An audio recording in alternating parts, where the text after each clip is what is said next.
The What to Next podcast helps you build a TBR of future favorite books. In each episode, Lori and Maine interviews authors and book influencers to recommend books they loved for you to pick up today. If you're an avid reader, always looking for your next great read, then the show. Before we get to today's episode, I want to chat about our sponsor today. Our sponsor is Epigraph Literary Festival, which is a 3-day virtual event that introduces readers to authors with new and upcoming books and hosts genre and lifestyle theme sessions. We host a spring and summer festival in April or a fall and winter festival in September. You won't want to miss our happy hour sessions at the end of each day of the festival. And if you're a idea of a good time spending time with book people, you won't want to miss it. So you can join us on April 27th to the 29th by registering at epigraphLitFestival.com. If you missed the festival, you can catch the replays and you can find the link at epigraphLitFestival.com, or you can join us in our next festival. So now let's get to today's show. Hi, Carlyn. Welcome to our Next podcast. Hi, thank you so much for having me. So happy to have you here. Tell us a little bit about yourself. Let's see. At this point, I call myself a romance and thriller writer in YA and adult. I'm from Los Angeles, have a background, sort of went to film school, tried that out for a bit, and then was sort of writing books the whole time, but ultimately decided to focus on the books. So here I am now. I work in publishing, and let's see, I don't know, I got a rescue dog in like October, and she is my life.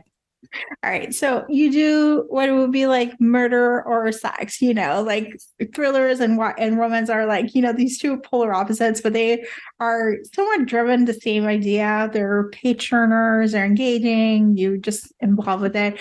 How do you manage to jump among genres, I mean, it's kind of one of those things where like I read genre agnostic, if we want to call it that, my whole life. So it was sort of like I had an interest in general with like characters, and that was what mattered most to me. So it was just like, what kind of vibe of the story am I looking for at that point? And when it came to writing, I actually started out with thrillers. I don't know. I think it was just the idea of you have to have such an intricately tight plot that like it kind of made everything else seem easy. That's not actually true, but like that's what I sort of went into the mindset of. So I started writing that, but it always had romantic subplots. So I wrote thrillers that had romantic subplots. And so when it came time to just wanting to write a rom-com, it was more about like just making sure tonally that it fit with the genre. So I like did a deep dive in reading all sort of like the bestsellers that were going on. It was like 2019. So it wasn't even that long ago. So I like during that one big rom-com boom. So okay, I was reading all of those just to get a sense of like, this is what the tone usually is. These are sort of like the series of events. So it's really just making sure that like, just like that it wasn't too sad or too like off tonally. And this took revisions, like as my editor could probably tell you. And so I think it was just making sure that I was really honoring this genre that like I think I read a little bit less because I sort of came from more of a high-paced sort of action, like darker world, where I was like, okay, like these stories have just as much impact. How can I make sure that these readers are going to be sort of satisfied by the story? And the funny thing is now, like romantic thriller is sort of, and it's always been here, but it's kind of like up and coming where I'm like, can I just combine them now? Like now I feel like I have all this sort of skill with writing romance that I'm like, okay, now I can really make a subplot, main plot in a thriller like shine. So yeah. Well, I have to tell you, one of my favorite romance niche is serial killer romances. Serial killers should fall in love with you. There's something to be said about the one who's killing. You're like, oh, that sociopath also needs love. That's like so bad. When I was 13, that was the first thing I wrote was a serial. It was a serial killer romance with like, I don't know, the characters were like 18 or whatever. Like, but my parents were kind of horrified. And I was just like, I don't know. I watched The Dark Knight and got really inspired, so I wrote this book. Yeah. I love this. And you know, like it's part of it, like maybe like it's definitely there's a new interest, renowned interest in this idea of like combining both genres and like merging about them, you know, but both genres just have beats. Like they have like different plot points or different things or there's certain formulas. So you kind of blend in and fix it, do make them your own, but they have certain things that will make you, you know, gravitate for it. So Yeah, and it's so interesting because even in the rom-com world, I feel like the like adventure rom-com and like the rom-com with like a little bit of like a crime thriller mystery element is like really on the rise too. So it's so exciting. Like you can take it in both sort of tonal directions, which is so cool. Yeah, I think it's challenging the market. There's the market who listens to true crime podcasts and reads smut, you know, Yeah. on the side. Like this is it combines the best of both worlds. Like what else can you ask for? You know. Mm-hmm. So all right, so let's chat about Sizzle Reel. What is the elevator pitch? So the elevator pitch is it's about a 24-year-old talent manager's assistant who realizes she's bi and decides to like air quotes make up for lost time by trying to seduce this ambiguously gay actress client. And shenanigans happen. Mm-hmm. And more will be real. So this is like another celebrity adjacent, you know, kind of like niche. What was your kind of research? You're in LA, so you may have maybe familiar with this more than probably someone who is like non-LA, you know, in this world. I mean, so like what Luna went through, so essentially I didn't exactly go to film school, but like I did a degree from USC that was like kind of English kind of film. And like you take a lot of the film classes with the film major. So I'm like, I did it. I did the film degree.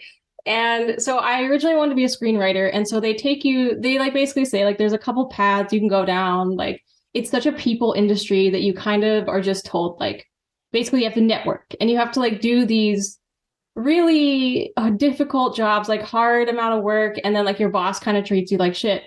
And like, I tried that out for a while and I just like, I couldn't do it.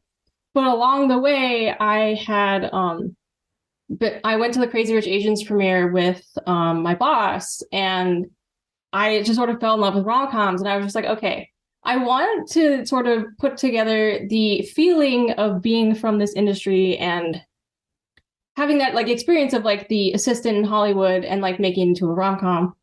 And then so I don't know, it's kind of just something I've been around for like most of my like college and then post-college life. Like if you're anywhere in those sort of areas, like all your friends are doing it and they all have unique stories of how they went through the assistant track and like people they've met and bosses they've had.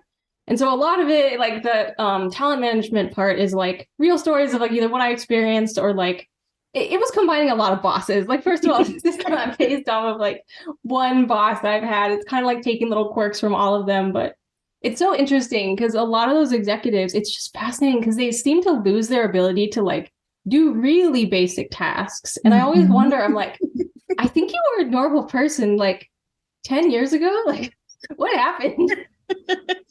And then in terms of the celebrity aspect, like I wanted to make it so like Val felt like a real person. Like there's an element of like you sort of go between the like way Luna views her, which is obviously like to some extent the way we all view celebrities is kind of this elevated idol, but also like wanted to be able to show that there were cracks there that Luna just wasn't seeing until she does.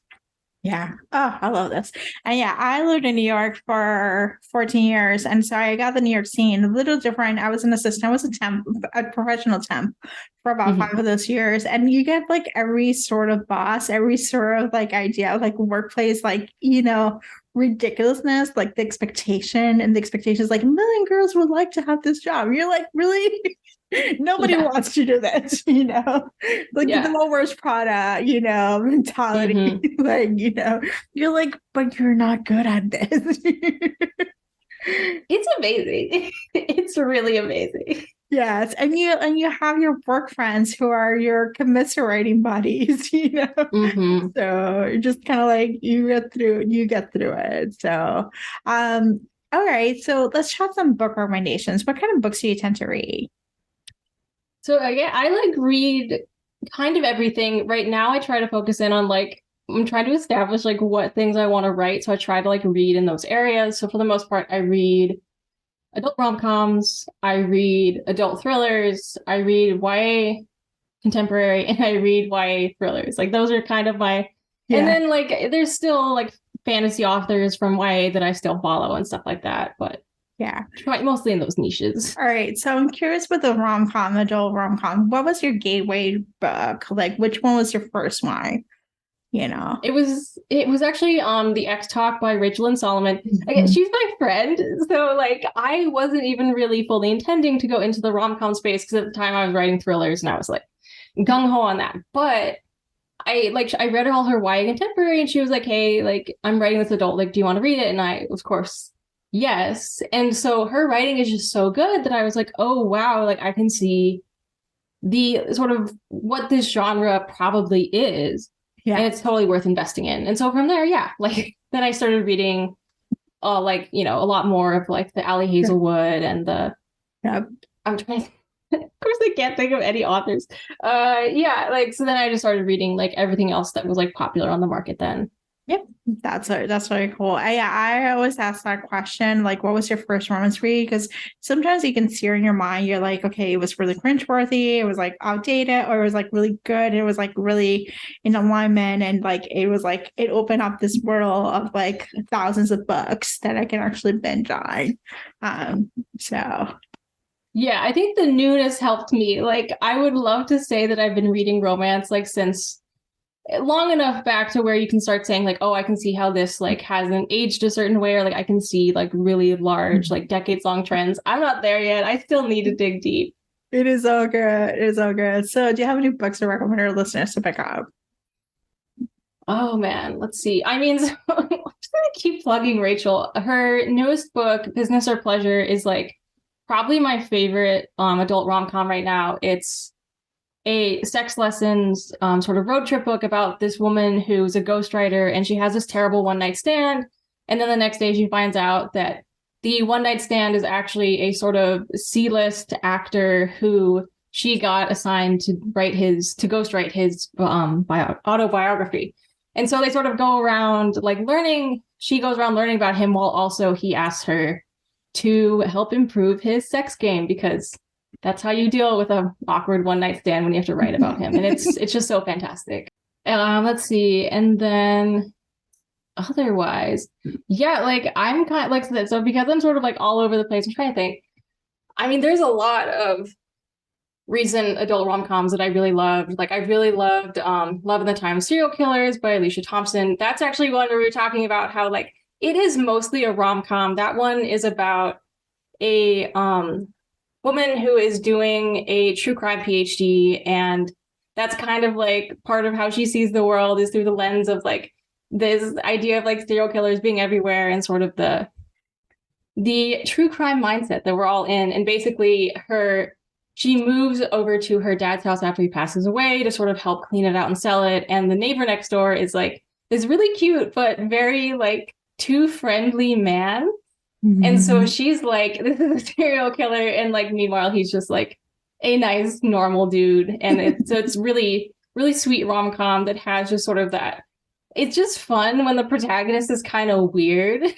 Yeah. And so that one just like, because it's like a true crime girly, like that perspective on this genre that I just thought was so sort of fresh and innovative. And then going over to the sapphics in my little sphere, I really loved Kiss Her Once by Alison Cochrane, which was her latest rom-com. And that one is a holiday rom-com about a woman who has sort of this whirlwind romance during a snowstorm. And then the next year, she makes a deal to fake date, I think it's her landlord. I might have that wrong, so that's the case. But like someone she knows, and goes to his family's house to sort of have this fake dating arrangement, ends up realizing that the man's sister is the girl that she had the whirlwind romance with last year. And so it's just so fun. Like I also love when there's sort of a big cast and you kind of get the feeling of like, this could so easily be a comedy movie. And like I so gravitate towards cinematic things like that, where like every character is so distinct and so funny that it's like, you're rooting for the romance, but you're also like, these people are so great. Can I just like stay at this fancy house for way longer than 300 pages? Yeah, that book is really fun. It's just like it's cozy vibes. Like it's not Christmas. It's kind of like Christmas vibe, but it's like cozy vibes. And there's also a sense of like who's getting with whom. Like, like Yeah. this whole question, like this character, cast of characters, like how is it gonna all work? But it will work out, because Yeah. you have the promise of romance. It's gonna happy ever after. I love a good mess before things work out. Like Yeah. it's so fun. Yeah. So awesome. Carlyn, tell us where we can find you online. Let's see. Twitter, I am at Carlyn Greenwald, of course, Instagram at Carlyn_GEE. And I think I do have a TikTok. It's Carlyn_GEE, but mostly on Instagram. So Awesome. Thank you, Carlyn, for being on the show. thank you so much for having me. If you enjoyed this podcast, feel free to share with friends, subscribe, rate, and review the show. This is the easiest way to support the podcast. For a list of books mentioned and other romance recommendations, please visit whattoreadnextblog.com. Did you know you can purchase audiobooks directly from your favorite local bookstore? With Libro.fm, you can pick up more than 250,000 audiobooks, including bestsellers and recommendations from real booksellers. You'll get the same audiobooks at the same price as the largest audiobook company, you know the name, but you'll be part of a different story, one that supports your local community. If you're new to audiobooks, there's a perfect way to squeeze into more reading into your busy life. Listen with the free Libro.fm app while you do your chores, walk your dog, relax at home. The Watch to Read Next podcast has a special offer for our listeners. Get 2 audiobooks on Libro.fm for the price of 1 with your first month of membership. Use code WhatToReadNext. This offer is only valid for new members in Canada and the US. Thank you so much for listening and have a great day.